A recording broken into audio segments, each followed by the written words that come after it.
Hello friends, आप सबका अपने चैनल पर हार्दिक स्वागत है। कक्षा 9 विज्ञान विषय के अध्याय 8 के अंतर्गत पिछली क्लास में हमने पाठ के भीतर पेज संख्या 110, 112 और 114 पर दिए गए प्रश्नों को अच्छे से सॉल्व कर लिया था। उसी कड़ी में आज हम पेज संख्या 118 और पेज संख्या 121 के प्रश्नों को सॉल्व करेंगे। तो चलिए क्लास शुरू करते हैं। क्लास शुरू करने से पहले मेरी छोटी सी रिक्वेस्ट है कि यदि आप चैनल पर पहली बार आए हैं तो कृपया करके लाइक, कमेंट, शेयर और सब्सक्राइब जरूर करें। चलिए शुरू करते हैं। हम बात कर रहे हैं पेज संख्या 118 पर दिए गए प्रश्नों के। पहला प्रश्न दिया गया है, किसी वस्तु की एक समान गति तथा असमान गति के लिए समय दूरी ग्राफ की प्रकृति क्या होती है।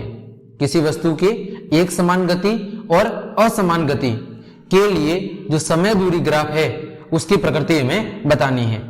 तो देखें, एक समान गति में क्या होता है, समय और दूरी दोनों एक समान अंतराल से क्या होते हैं, एक समान रूप से बढ़ते हैं। अतः एक समान गति के लिए समय और दूरी का जो ग्राफ बनता है वो सदैव क्या बनता है, एक सरल रेखा। क्योंकि जैसे जैसे समय बढ़ता जाएगा वैसे वैसे दूरी भी क्या होगी, बढ़ती जाएगी। जबकि बात करें असमान गति की, तो असमान गति में समय और दूरी दोनों एक साथ एक निश्चित मान से नहीं बढ़ते हैं। ठीक है, एक निश्चित दर या मान से नहीं बढ़ते हैं, क्योंकि वेग में क्या होता है, बार बार परिवर्तन होता रहता है। ऐसी स्थिति में असमान गति के लिए दूरी और समय का जो ग्राफ है वो एक सरल रेखा या सीधी रेखा न बन के क्या बनता है, एक वक्र रेखा बनता है। जैसा आपको चित्र में दिया गया है कि कभी वेग ज्यादा होगा, कभी कम होगा, तो दूरी के मान में भी कमी और वृद्धि चलती रहेगी। कभी किसी समय में ज्यादा दूरी तय होगी, कभी कम दूरी तय होगी। इस कारण उसका जो ग्राफ है वो एक सीधी रेखा कभी भी नहीं बनेगा। ठीक, चलिए आगे बढ़ते हैं। किसी वस्तु की गति के विषय में आप क्या कह सकते हैं जिसका दूरी समय ग्राफ समय अक्ष के समानांतर एक सरल रेखा है। कौन सा ग्राफ, दूरी और समय ग्राफ, लेकिन इसमें जो मान दिया हुआ है वो समय अक्ष के समांतर एक सरल रेखा है। तो क्या हुआ, इसका अगर हम आलेख बनाएं तो कुछ इस तरह बनेगा। यहां पर हमने समय को रिप्रेजेंट किया है और यहां पर दूरी को रिप्रेजेंट किया है, और दूरी वाला ग्राफ एक स्थिर है। देखो, एक्स अक्ष के समांतर या समय के समांतर क्या है, एक सरल रेखा है। इसका मतलब क्या हुआ कि दूरी के मान में कोई बढ़ोतरी नहीं हो रही है, केवल समय क्या हो रहा है, बढ़ रहा है। और यदि समय बढ़ रहा है लेकिन वस्तु की स्थिति में कोई परिवर्तन नहीं हो रहा, मतलब वस्तु किसमें है, वस्तु विराम अवस्था में है। ठीक है, क्योंकि समय तो बढ़ रहा है लेकिन वस्तु की स्थिति वही की वही है। अतः ऐसी स्थिति में दूरी का जो ग्राफ है वो समय के सापेक्ष क्या होगा, बिल्कुल समानांतर होगा। ठीक, चलिए आगे बढ़ते हैं। किसी वस्तु की गति के विषय में आप क्या कह सकते हैं जिसका चाल समय ग्राफ, कौन सा, स्पीड और टाइम ग्राफ समय अक्ष के समानांतर एक सरल रेखा है। मतलब क्या हुआ कि स्पीड कांस्टेंट है, स्पीड नहीं बढ़ रही है, और स्पीड नहीं बढ़ रही है इसका मतलब वस्तु एक समान चाल से क्या कर रही है, गति कर रही है। जैसे आपने बाइक 10 किलोमीटर प्रति घंटे की स्पीड पे शुरू की थी और उसी स्पीड पे आप रेस को पकड़ के बैठ गए, तो ऐसी स्थिति में आपकी जो चाल है वो सदैव समय के साथ क्या बनी रहेगी, नियत। तो ऐसी स्थिति में अगर हम समय का ग्राफ बनाएंगे तो समय, और इधर चाल ले लेते हैं, इधर चाल, तो ये जो ग्राफ है वो क्या बनेगा, वो एक सरल रेखा बनेगा। ठीक है, इधर दूरी नहीं है, इधर चाल है, तो चाल समय के साथ क्या बनी रहेगी, नियत बनी रहेगी। मतलब वस्तु एक समान गति से क्या कर रही है, गति कर रही है। और जब एक समान चाल से गति कर रही है तो उसमें किसी भी प्रकार का त्वरण उत्पन्न नहीं होगा, यानी त्वरण कितना होगा, त्वरण शून्य होगा। ठीक, आगे बढ़ते हैं। वेग समय ग्राफ के नीचे के क्षेत्र से मापी गई राशि क्या होती है। तो ये आपके सामने वेग और समय का ग्राफ बना हुआ है। ये समय है एक्स अक्ष पे जो इस तरफ बढ़ रहा है, और ये वेग है वाई अक्ष पर। तो बोल रहा है कि इसका जो नीचे वाला क्षेत्र है इसमें हम किस इकाई का मापन करेंगे। तो देखो, वेग और समय दिया हुआ है, तो वेग का सूत्र क्या होता है, वेग का सूत्र होता है विस्थापन बटे में समय। क्या होता है, विस्थापन बटे में समय। और हमारे पास दो चीजें दी हुई है, एक तो वेग दिया हुआ है और एक समय दिया हुआ है। तो हम यहां से किसकी गणना कर सकते हैं, यहां से हम विस्थापन या तय की गई दूरी की गणना कर सकते हैं। ठीक, चलिए आगे बढ़ते हैं। पेज संख्या 121 पर पहला प्रश्न दिया गया है, कोई बस विरामावस्था से चलना क्या करती है, प्रारंभ करती है। कौन सी अवस्था से, विराम अवस्था से, यानी प्रारंभिक वेग कितना दिया हुआ है 0, तथा 2 मिनट तक, समय कितना है 2 मिनट से 0.1 मीटर पर सेकंड स्क्वायर के एक समान त्वरण से चलती है। त्वरण का मान कितना दिया हुआ है 0.1। तो परिकलन कीजिए। हमें क्या ज्ञात करना है, प्राप्त की गई चाल। हमें क्या निकालनी है, प्राप्त की गई चाल निकालनी है, यानी अंतिम वेग निकालना है। ठीक है, तो यहां पर क्या दिया हुआ है पहले वो हम लिख लेते हैं। तो दिया गया है u बराबर 0, प्रारंभिक वेग कितना दिया हुआ है 0 दिया हुआ है।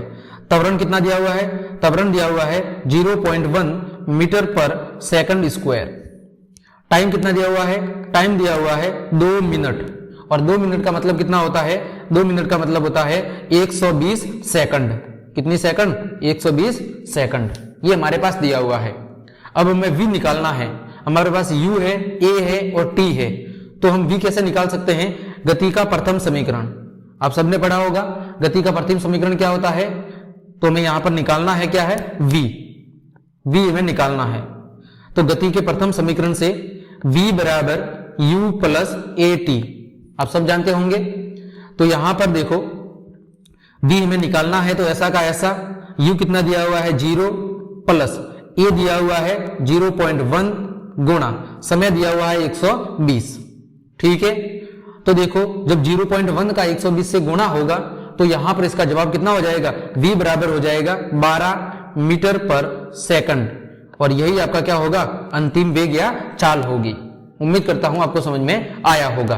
3 चीजें दी हुई थी u, a और t, और हमें क्या निकालनी थी, चाल यानी कि वेग निकालना था।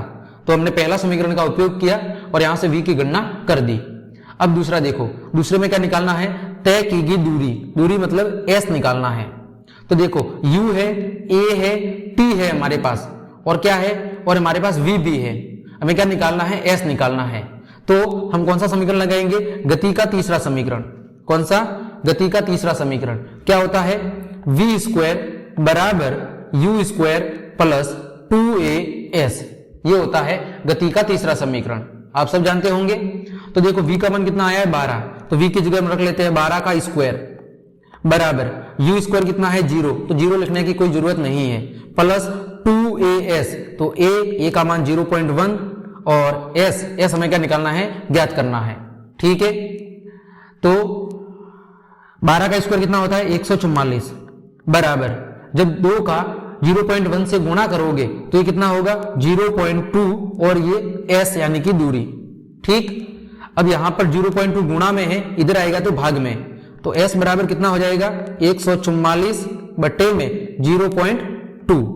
ठीक है, और जब 144 में 0.2 का भाग दिया जाएगा तो यहां से पॉइंट हटके ऊपर क्या हो जाएगा, गुणा हो जाएगा 10 का, तो 144 गुणा 10 बट्टे में 2, तो 144 और का 10 से गुणा होगा, कितना होगा 1440 बट्टे में 2, और इसका आधा कितना होता है 720 मीटर, यानी दूरी का मान कितना होगा 720 मीटर।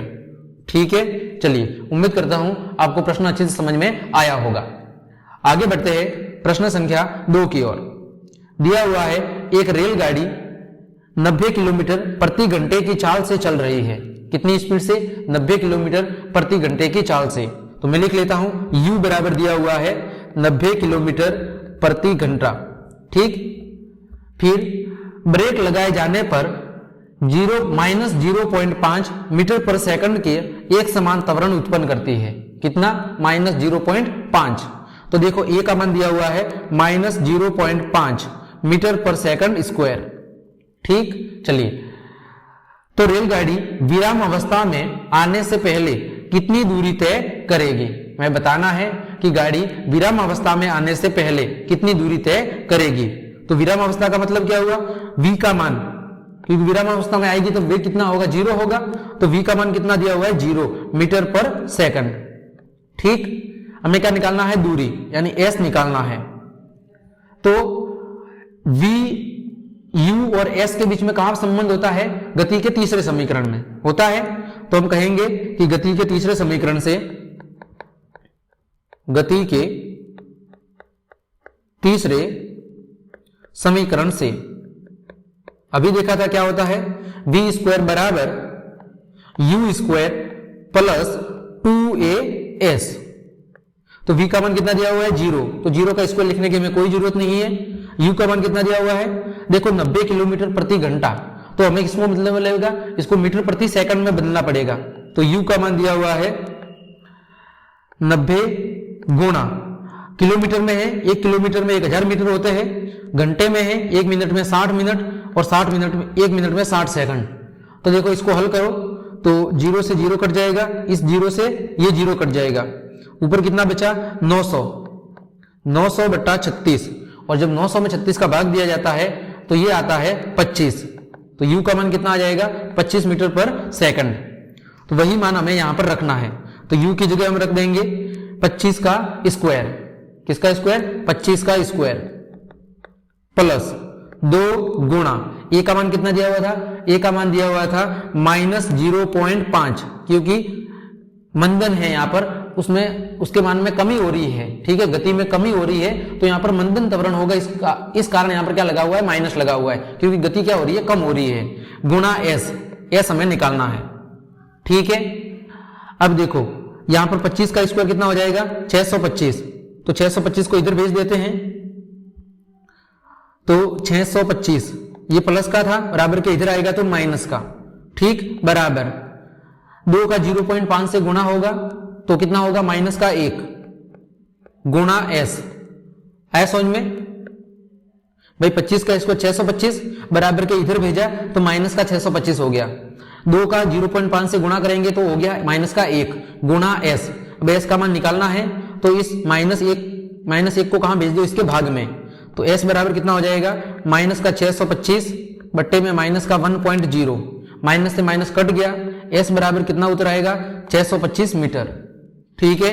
यानी जो रेलगाड़ी है वो विराम अवस्था में आने से पहले कितनी दूरी तय करेगी 625 मीटर की दूरी तय करेगी, ठीक है। चलिए आगे बढ़ते हैं, प्रश्न संख्या 3। एक ट्रॉली आनंद तल पर 2 मीटर पर सेकंड स्क्वायर के त्वरण से नीचे जा रही है, कहा जा रही है त्वरण से 2 मीटर पर सेकंड स्क्वायर के त्वरण से नीचे जा रही है, यानी a का मान दिया हुआ है, वो दिया हुआ है प्लस का 2 मीटर पर सेकंड स्क्वायर, 2 मीटर पर सेकंड स्क्वायर, ये किसका मान है, ये त्वरण का मान दिया हुआ है। अब गति प्रारंभ करने के 3 सेकंड के पश्चात समय कितना दिया हुआ है, समय दिया हुआ है 3 सेकंड, ठीक। तो बोल रहा है मैं क्या निकालना है, उसका वेग क्या होगा, मैं 3 सेकंड के बाद वेग निकालना है। तो देखो जब वस्तु ने अपनी गति स्टार्ट की होगी तो उस समय मान लेते हैं कि u यहां पर हमें नहीं दिया हुआ, तो कितना है 0 है। हमें निकालना क्या है, वेग निकालना है, क्या निकालना है, अंतिम वेग निकालना है, क्योंकि हमें प्रारंभिक वेग नहीं दिया हुआ तो हमने 0 मान लिया, और हमें 3 सेकंड के बाद निकालना है, मतलब हम किसको निकालना है, हमें v को निकालना है। तो v u और at के बीच में संबंध कहां होता है, गति का पहला समीकरण v बराबर u प्लस at, तो v का मान हमें निकालना है, u का मान 0 है, a का मान कितना है 3 है, और t का मान कितना दिया हुआ है 2, तो v बराबर कितना हो जाएगा 6 मीटर पर सेकंड, यही आपका आंसर होगा, बिल्कुल सरल है। चलिए आगे बढ़ते हैं, प्रश्न संख्या 4। एक रेसिंग कार का एक समान त्वरण, यानी a का मान कितना दिया हुआ है, a का मान दिया हुआ है 4 मीटर पर सेकंड स्क्वायर, ठीक, ये दिया हुआ है। गति प्रारंभ करने के 10 सेकंड के पश्चात, यानी समय कितना दिया हुआ है 10 सेकंड के पश्चात कितनी दूरी तय करेगा, यानी क्या निकालना है, s निकालना है, क्या निकालना है, s निकालना है। अब हमें प्रारंभिक वेग नहीं दिया हुआ है तो हमने मान लिया 0। अब देखो s, u, a और t के बीच में कहां पर रिश्ता होता है, गति के दूसरे समीकरण में क्या होता है, s बराबर ut plus half at square, ये होता है गति का दूसरा समीकरण, हमें s निकालना है।